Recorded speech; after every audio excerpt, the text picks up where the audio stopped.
Good day, class. So obviously, this is our first video lecture on this course, the ES 17 or Mechanics of Fluids.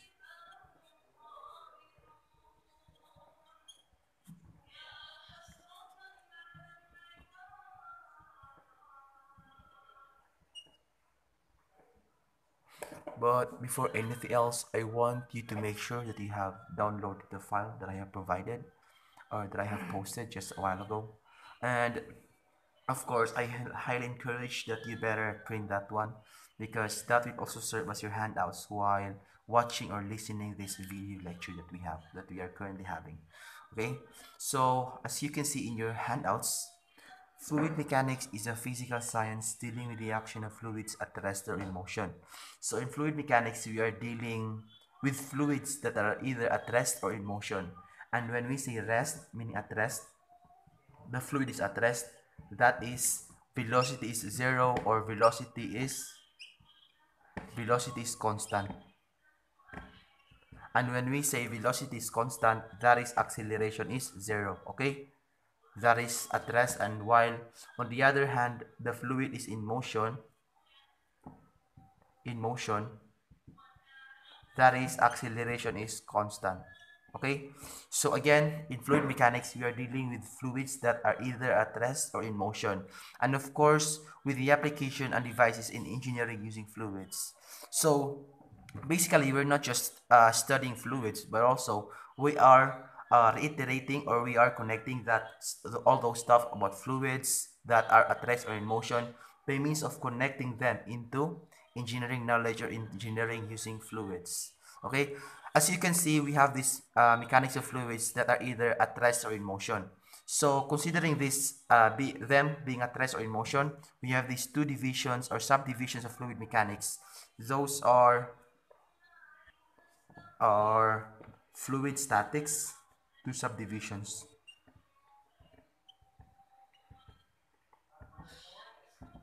Those are fluid statics and fluid dynamics. Okay? So, basically, indicated sa definition natin, fluid at rest, and that is the fluid statics.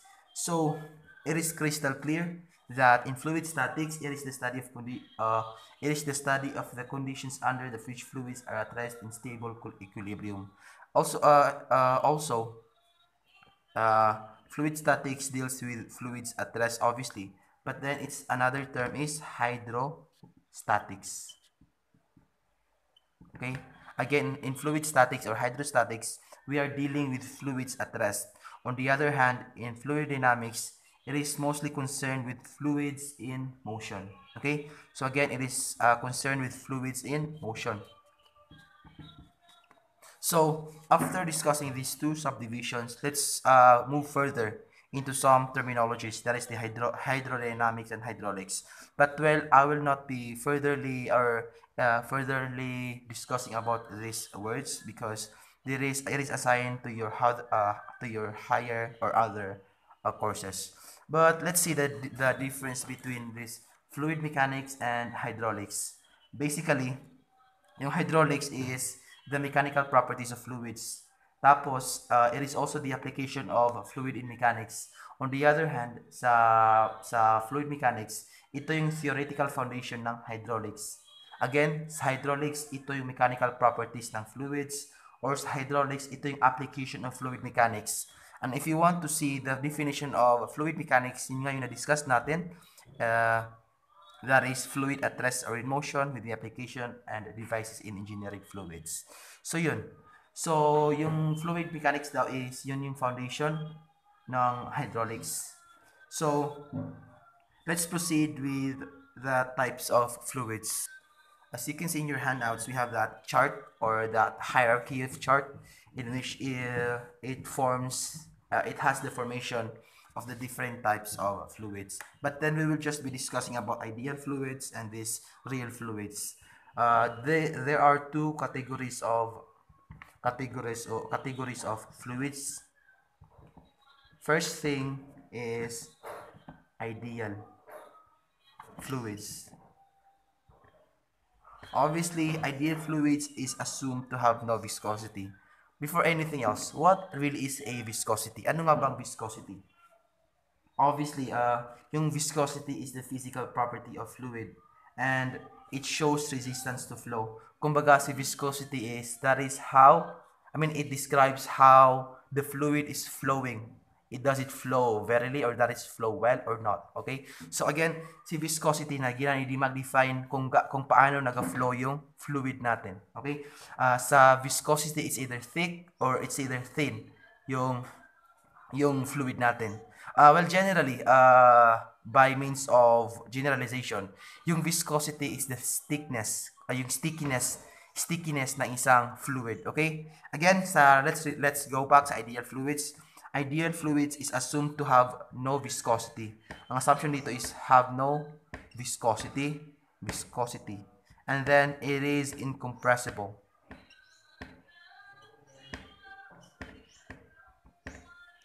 It is incompressible. What does it mean with incompressible?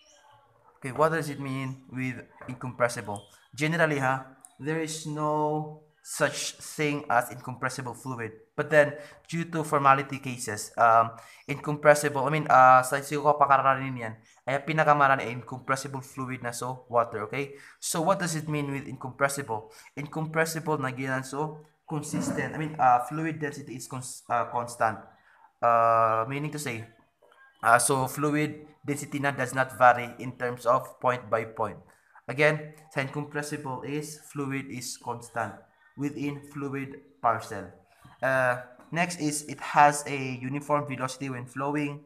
It has no friction between moving layers of fluid, and there's no eddy currents or turbulence. Okay, so number 2, we have these real fluids,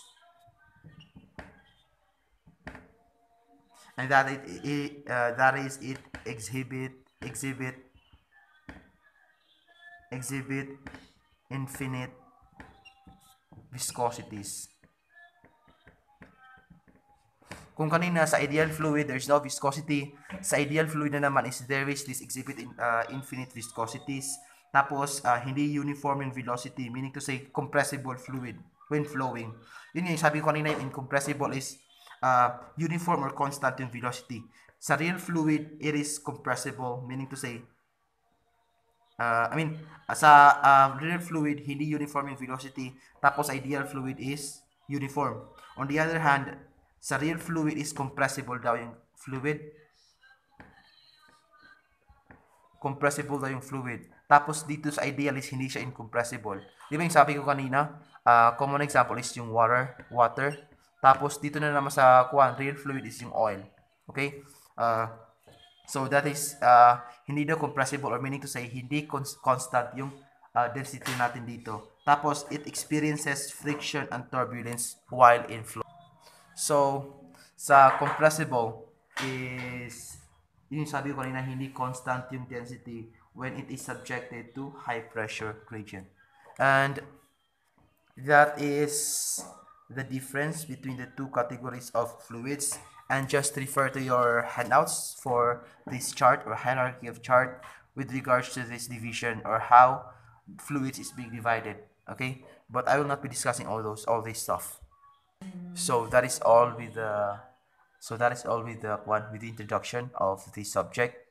Now we'll proceed with some properties of fluids. Okay, so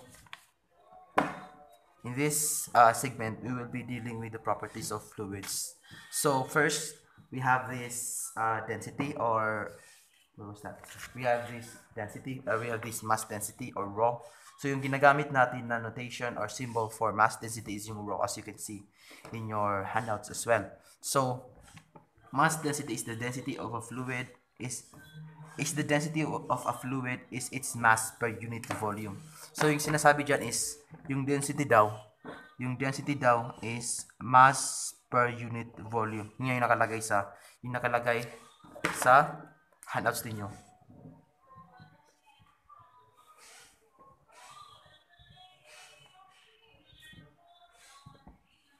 Rho. Okay? Rho.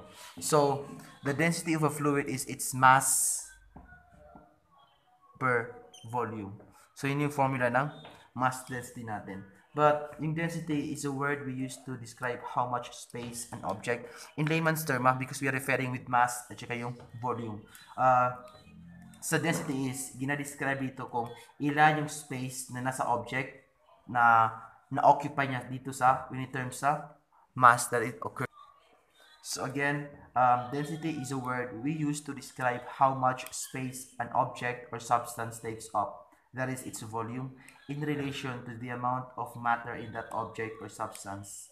That is its mass. Okay? So density, if an object is heavy or compact, if object na mapanid ako compact, na meaning to say yaro pag mina malai density. Well, vice versa, if makups kaya meaning to say na mas may to density in comparison sa another substance or another particle. Again, I want you to take note this concept.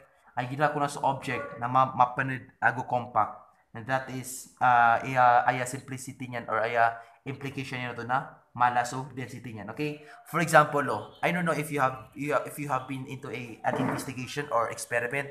Adi ba gila so adaig ago na ice. Na gila ni tawag mo so ice na di mag-float so ice, di ba? What do you think is the reason? Okay? What do you think is the reason?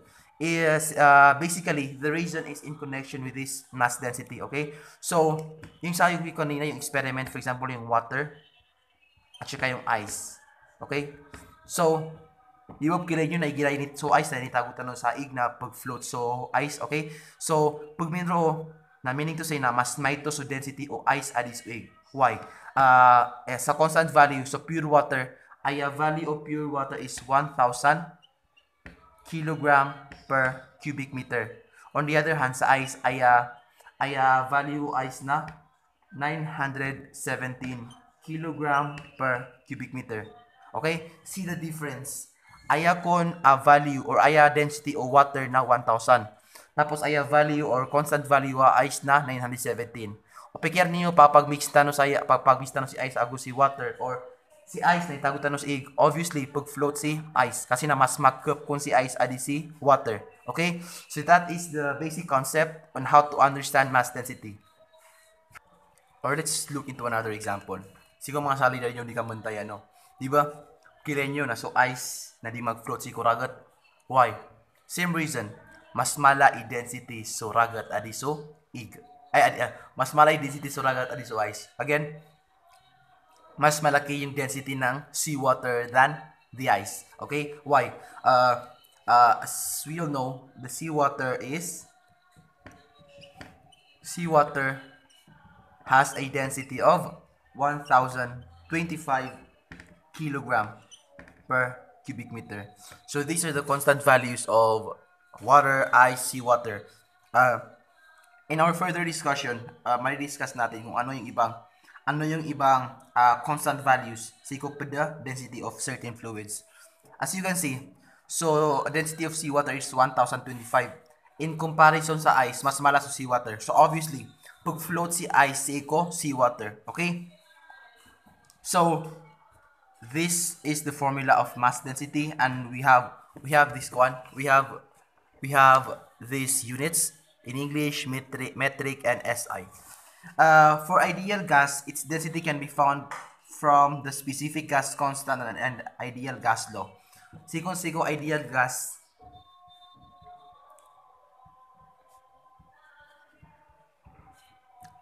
may kuwata na density sana P over RT. Again, density is equal to pressure, absolute pressure over gas constant times absolute temperature. So, siko handouts yun, nakilay ni Sanso values o gas constant. Gusto conversion of Celsius to Kelvin and degree Fahrenheit to Rankine. So, just refer to your notes for the conversion of every constant values. So, yun yung sabi ko kanina, di ba, na value o ice tano, na value water, ice, seawater, sigo density niyan. In your notes, in your handouts, killing nyo Sanso value o air, so air sa 20 degree Fahrenheit or 1 atmospheric pressure. So alcohol, ammonia, gasoline, glycerin, mercury, water. So gina na matatag sa table, nagyanan so common density sa pug sa tanong sigo mga problems tan, okay? So sometimes I want you to somewhat familiarize this table kasi nagira ko na bay pumugay sigo problem. Okay? So somewhat familiarize lang. I am not saying that you have to memorize. Familiarize, okay?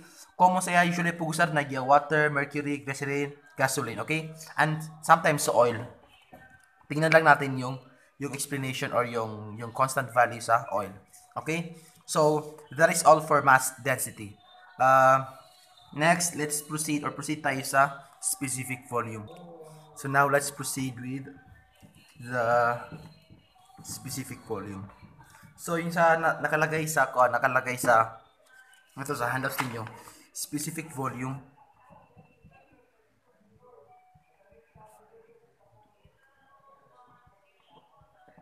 or VS.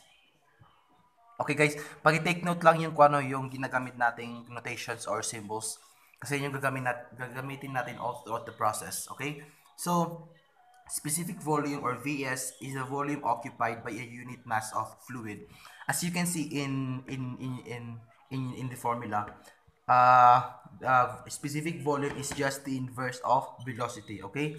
So, considering that formula, density and specific volume are always opposite in their changes. Always opposite in their changes. Kasi na, kila nyo na, so kung so specific velocity is directly or inversely proportional to rho or to density. So obviously by saying in this formula, density and specific volume are always negative or always opposite in their changes. So, but its formal definition, Vs is the volume occupied by a unit mass of fluid, or Vs is equal to 1 over rho or 1 over mass density. Okay, so let's proceed with unit weight or specific weight. Specific weight.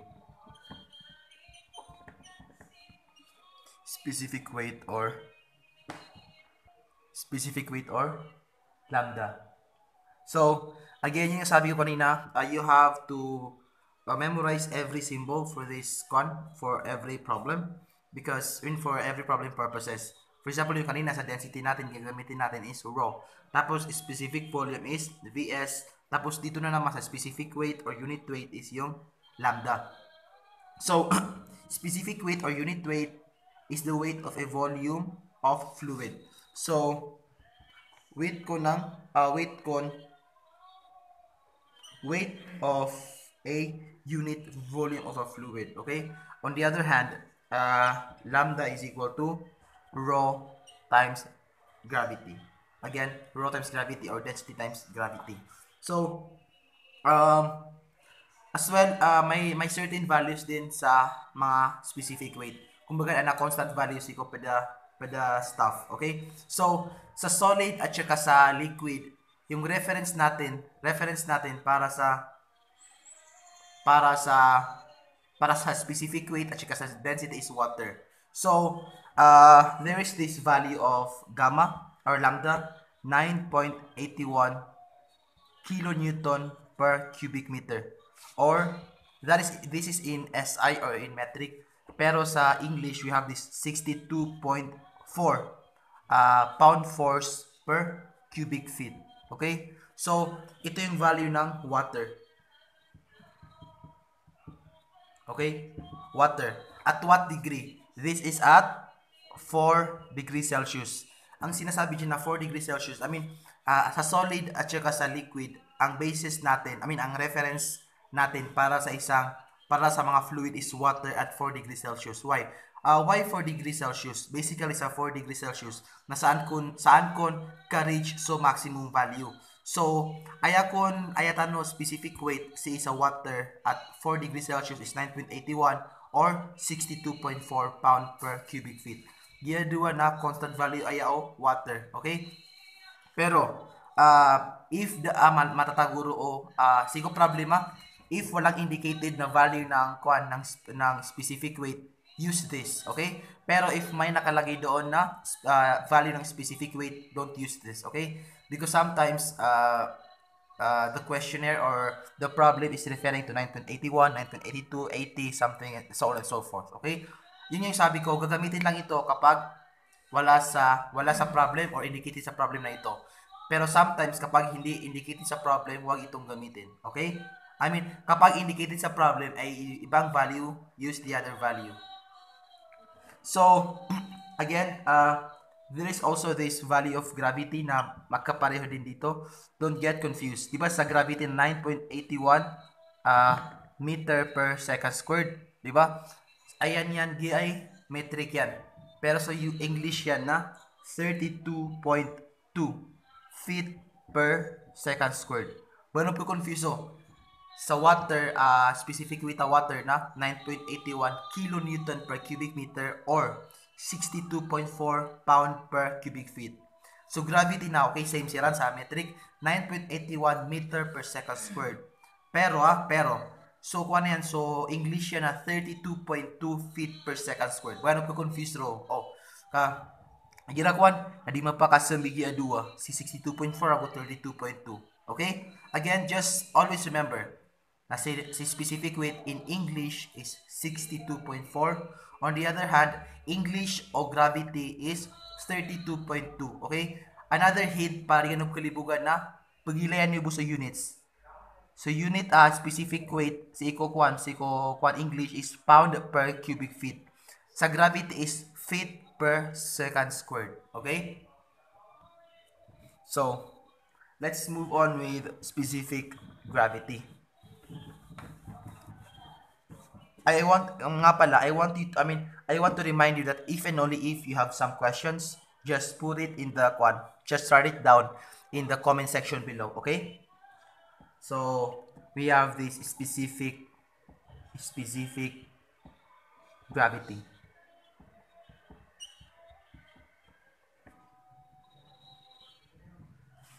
Specific gravity. The specific gravity, ang ginagamit natin siya na symbol is S, okay? So, specific gravity is dimensionless siya kasi yung formula is rho ng liquid or density ng liquid over rho ng water. Sabi natin na kanina, 1,000 kilogram per cubic feet, okay?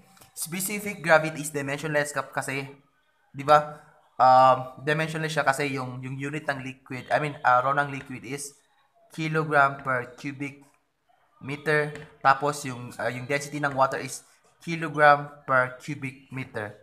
So cancel out, that is dimensionless. So read on your notes, specific gravity is a dimensionless ratio of a fluid's density to some standard reference density. Yun yung sabi ko kanina, yung sabi kong at 4 degrees Celsius, remember? At 4 degrees Celsius. Sa liquid at saka sa solid, yung reference density nila is water. Okay? Water at 4 degrees Celsius. Bakit nga ba 4 degrees Celsius? Yun yung sabi ko kanina. Sa 4 degrees Celsius, dyan maximum yung value natin.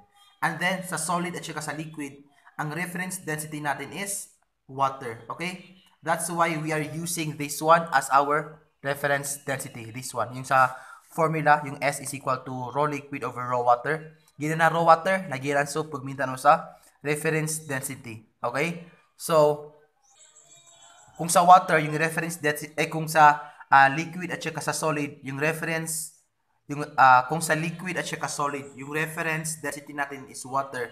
Sa air na naman is yung reference density natin is what? Kung sa gas na naman, yung reference density natin is yung air. Okay? Don't get confused. Don't get confused, class. Sa solid at saka sa liquid, yung reference density natin is water. On the other hand, yung reference density natin sa gas ay air. Okay? So, as you can see, yan nandiyan yung value ng nung specific weight natin, yung 62.4 at saka 9.81. Tapos yung sa density natin is 1.94 slugs per cubic feet or 1,000 kilogram per cubic meter. Tapos, kapag yung sabi ko maximum, yung S is equal to 1.0. Kapag yung water, yung specific gravity ng tubig is always 1.0. Okay? Yung water dyan is yan yung pure water at 4 degrees Celsius. Again, this one is for liquid and solid and this one is for gases. Yung reference ng ng liquid natin is water, reference ng gas natin is air. Okay? So, again, specific gravity is the ratio of the density. Yung specific gravity daw is ratio ng density of a given substance, kung anong liquid man yan. For example, oil, mercury, salt water, seawater, glycerin, alcohol. Yun yung sinasabi nating substance. Density, ratio daw ng liquid or substance to the density of water. Same din sa gas. Yung density ng gas, kung anong gas man yan, ammonia, hydrogen, oxygen, in compare with the density of air. Okay? So, another concept to understand, kapag mas malaki yung another concept to understand ay kapag mas malaki yung specific gravity, mas malaki yung specific gravity sa 1, meaning to say, mas mabigat yung fluid na yon or yung liquid na yon, yung fluid na yon sa water. Pero kapag mas maliit yung specific gravity mo sa 1, meaning to say, mas mababa or mas makup. So, so substance to. Okay? Take note na, paki-take note. Kapag yung SG o yung specific gravity is greater than 1, meaning to say, water is lighter than the substance. Okay? Pero kapag yung specific gravity is mas maliit sa 1, ang concept dyan is yung water is heavier than the substance. Siya buto to? Again, kapag may so specific value is specific gravity na mas malaki sa 1, na meaning to say, na sukon suig na mas makup adi su substance, pag-identify tano. Na kapag yung specific gravity na naman is mas maliit kaysa 1, meaning to say, na suig or the water is heavier, meaning to say na mas mapanid adi su substance. Okay? Now, let's have with us the surface tension. Na surface tension tanong ano?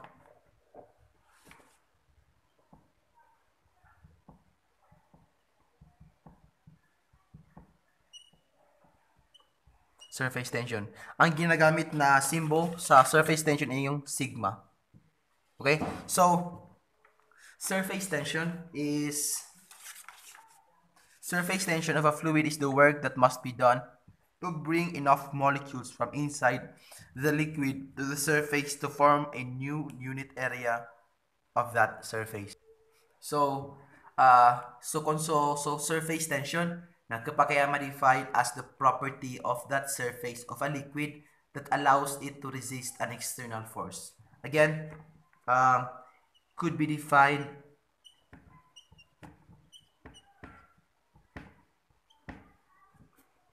as the property of the surface. Take note yung surface. Property ng surface daw. Of the surface of a liquid that allows it to resist external force. An external force. Okay? Again, surface tension could be defined as the property of the surface of a liquid that allows it to resist an external force. I don't know if you have done your experiment during your high school or during your elementary days. Di ba? There is once, if the niyo makatry, na-try niyo sa walay. So, kuha ka sa ig, for example, natagong niyo sa baldi. Tapos, we have this paper clip or this needle, natago niyo masiko na siko puro tago na siko puro yan. Tapos, without disturbing the water, na so paper clip o di na so needle na pag-float, di pag-submerge sa ig, hindi kididalama. That is because of surface tension. Meaning to say, that is the property of the surface gito ig, para di mag-submerge or di mag-sink gito paper clip. Okay? if you have done that experiment, di ba? So, kwan, so paper clip or din sa needle na di pagkwan, di kididelam sa ig. Because, the reason is because surface tension prevents the paper clip from submerging. Kumasa, kung so surface tension, na ipag-prevent yan. So, needle, sa iko kapag submerge yan. O di na, ipag-prevent yan dito paper clip, sa iko kapag submerge yan. So that is basically the concept behind surface tension. So surface tension is responsible for the surface tension is responsible for the shape of the droplet. So as you can see in our formula or in the formula that is being provided, diba, there is this P is equal to 4 sigma over the diameter of that droplet. So pitinok lagi na, so kung sa surface tension na responsible sa kanya sa shape o kwan, shape of fluid or liquid. So we have this formula, P is equal to 4 times sigma over diameter over D. So P is the pressure, tapos yung sigma is yung surface tension, tapos yung D is yung gauge, yung diameter ng droplet. Okay? So that is how we can get the pressure inside a droplet of a liquid. So now let's proceed with capillarity. Sa capillarity na sa capillarity man na capillary action na that is the property of a fluid in which pagpuros kanyan or bumaba, okay? It's either pull or push. It's either fall or rise, okay? So capillarity. So yun yung concept sa capillarity. It's the rise and or fall of a fluid in a capillary tube. And we have that formula, H is equal to 4 sigma cosine theta over gamma D. Diyan yung formula igira so theta nga na 140 degrees. That is for mercury sa that is for mercury on clean glass. Okay? Igira ko sa mercury na itawag mo sa clean glass na conforme na 140 degrees Celsius. Kaya yun si grafa, si picture, gina sa theta o. If 140 degrees anan, nag-ipusan yung formula. Ugay, now when theta is 0, aya h na 4 sigma over gamma d. That is for theta equals to 0. Meaning to say, na water on clean glass. Okay? Nagyan na kuan. Gina na sigma sa nagyan so surface tension. So h nagyan na so capillary rise. Gina so kipuro no kapuro ig o di na capillary depression, meaning to say nakapmabao ig si ko reference point. Nagyan na kuan gamma na unit weight tapos diameter of the tube. Okay? So that is the concept behind capillarity. Now, let's proceed with the compression of gases, meaning to say sa Boyle's law.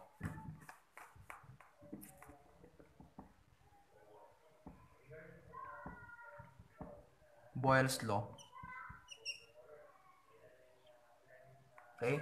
So, sa Boyle's law, we have this formula P1 V1 over T1 equals to P2 V2 over T2. Okay? Sa P1 is initial absolute value of absolute pressure of gas. V1 is the initial volume of gas. T1, so on and so forth. Okay? So, refer your notes for the conversion and for the legend of every unit. For isothermal condition, meaning to say, kapag isothermal daw yung condition ng isang component, meaning to say, constant yung temperature, okay? Kung T1 is equal to T2, that is the isothermal condition. Kapag isothermal yung condition natin, di ba, piraman na if isothermal ay nagka-cancel out si T1 ago si T2. So, what is left is P1 V1 equals to P2 V2. Kapag yung condition is isothermal, ang formula natin is P1 V1 is equal to P2 V2. Kasi nagka-cancel out si T1 ago si T2 kasi na equal si Ranbo. So, now let's proceed with water disturbances or water hammering.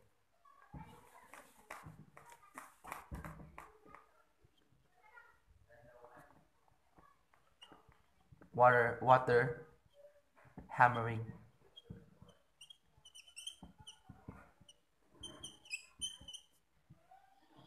water hammering or water or pressure disturbances or hydraulic shock. Ito sa mga ngaran no. So pressure disturbances imposed on a fluid move in waves. The velocity or celerity of pressure wave, also known as acoustical or sonic velocity, is expressed as C is equal to square root of EB over rho. That is in meter per seconds or feet per seconds. Okay? So that is the formula for celerity. But before anything else, ano pala yung water hammering? Okay? So, yung na water hammering, nagyan lang sa pag-prevent siko motion or siko movement of fluid to para mapakita so kabagriya na. Example no, siko kwan, gisudam. Sometimes sa dam, na may kailangan natin yung water hammer dito. Kung baga sa karsada, gisudam mo, nasa pag-flow so saya pag-flow so saya pag-flow sa igo. Saya pag-flow so okay, wait. Gisudam. Natapos na, add namin po saya. Geto so hydraulic jump. Saya pulilagwi. Di ba saya so ano, saya pagukit so saya. Nagkuso ayan, nagya pag-serve scan para mapakit so kabag nagyaig. So meaning to sina pag-create sa hydraulic jump. Yeah. Nakasi kapuro yan, nagito na yung kaya pakito kabagarian. So, basically, ay a purpose of water hammering na para mapakito so kabagar o isang movement ng isang fluid. Okay? Kung maga sa karsada, nadataras kayo ng hump. Igira na hump sa karsada, na pagkaninay o di na pagkalubat sa motor. Okay? So, gito kaya pakalubat yan, na gito na buwi kaya pakito o kabagarian. Na that is, ginani connection niya sa kung sa fluid, yun yung water hammering or water jump. So, kaya pakatipo yan na gito ni kaya pakito o kabagarian. So we have this formula, celerity na sukagano, gito sukagano kaya pa ito kabagarian or kaya pa bagaro kabagarian. So C is equal to square root of EB. EB is the bulk modulus of elasticity over the density. So yung formula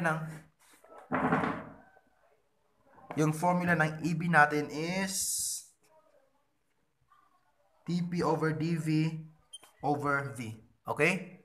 So, that is all for properties of fluids. So now, in the next video, doon natin ibibigay yung examples natin para mas maintindihan natin yung concept or yung properties ng fluids. Okay? So, again, make sure to download this video, and then when you finish downloading this video, just comment down below done, and of course, include your full name. Okay? So, wait for the next video.